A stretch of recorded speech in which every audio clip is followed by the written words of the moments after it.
Градежен работник од Горни Подлог почина откако на работното место падна од платформа на висина од 3 метра. 60-годишниот работник е последната регистрирана жртва во источниот дел од државата.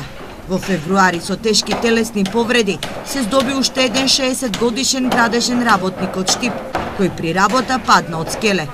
Градежништвото, индустријата и рударството се најнебезбедните професии, покажуваат последните податоци на Институтот за јавно здравје. Односно 42% од регистрираните повреди се токму во овие сектори.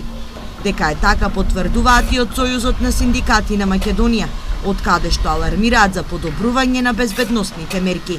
Работодавачот има обврска задолжително да ги информира за сите оние активности поврзани со воведување на нова технологија, на нова опрема во работните места, анализа на севкупната состојба и она што е многу битно за нас, обезбедување на контрола на претседателот на синдикат, кој најмалку 2 пати годишно може да врши контрола и инспектирање на сите работни места, со можност дури и да предложи запирање на процесот на производство.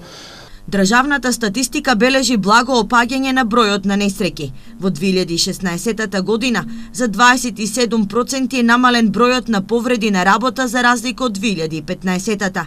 Но податоците од источниот дел на државата не го следат позитивниот тренд. Бројот на повреди во 2016-та е поголем за разлика од 2015-та. За намалување на бројот на несреќи и повреди на работните места, синдикалците бараат поголеми сигурносни мерки, како и комплетна анализа на работните места направени од страна на работодавачите.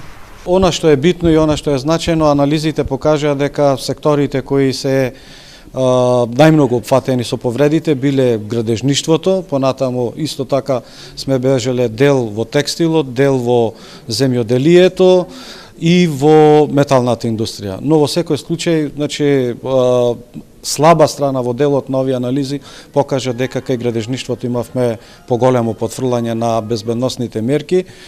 Најголем број од повредените се мажи, а интересен е фактот дека најмногу смртни случаи имало во вторник и среда, а најмногу повреди се регистрирани во недела.